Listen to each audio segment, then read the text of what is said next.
Welcome back to KOAN Hot Talk, 1080 AM, 95.1 FM, The Joe Miller Show. We have with us Christie Herrera. She's a senior fellow at Foundation for Government Accountability. They've got offices all over the country. She's headquartered out of Virginia. She is in Alaska to address the issue of Medicaid expansion, talking to legislators. Apparently had a meeting recently, maybe today, standing room only in Juneau. We've talked about on this program the budgetary concerns that the state has. One of the major things on the horizon, the governor trying to push through this Medicaid expansion, an upfront cost of tens of millions, probably almost $200 million. Christie, welcome to the show. Thanks. It's great to be here.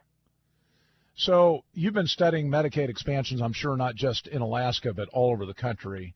Would you tell our listeners why they need to get engaged, call their legislators, and tell them not to support this? Sure. I think, we hear a lot of folks, especially Republican types, say, I hate Obamacare, but I love Medicaid expansion. And the issue is you can't separate the two. Obamacare is probably the biggest proponent of Medicaid expansion. More than 3/4 of the people expected to get health care coverage through Obamacare get it through Medicaid. So if you want to stop Obamacare in your state, you want to stop Medicaid expansion. So the expansion specifically that's being considered in the state, the governor's proposal, what is it? What will it do?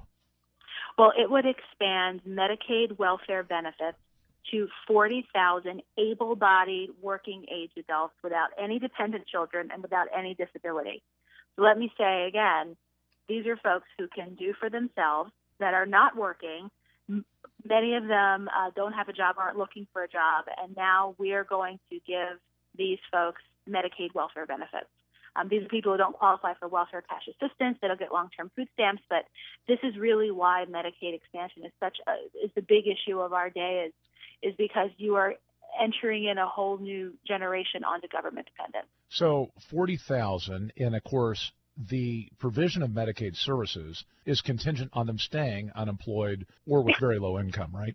Oh, yeah, that's exactly right. We call it a welfare cliff, and we've actually run the numbers in Alaska.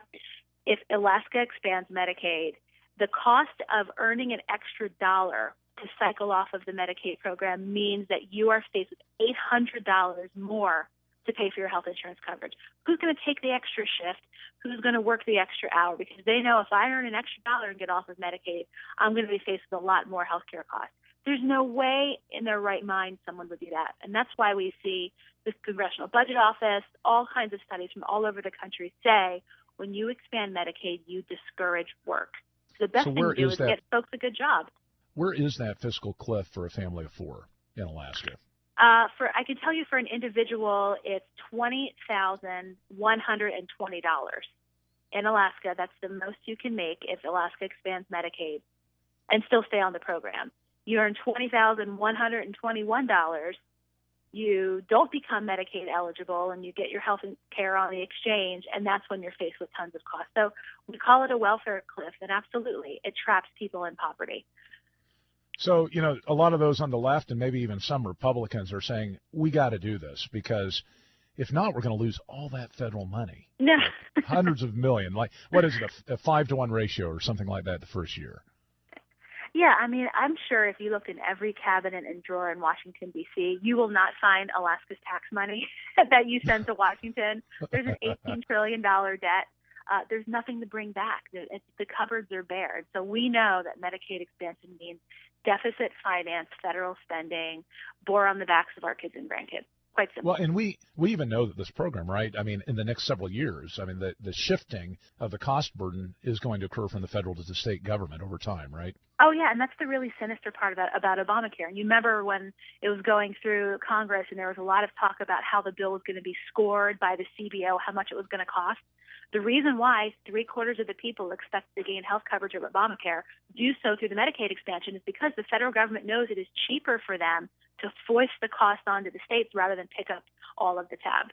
So, I mean, at some point, especially in Alaska, given the fiscal calamity that we're facing over the next several years, what happens when you don't have the money to pay for it? Can you just hit the eject button? You can't. In fact, you all know that Eagles song, the Hotel California.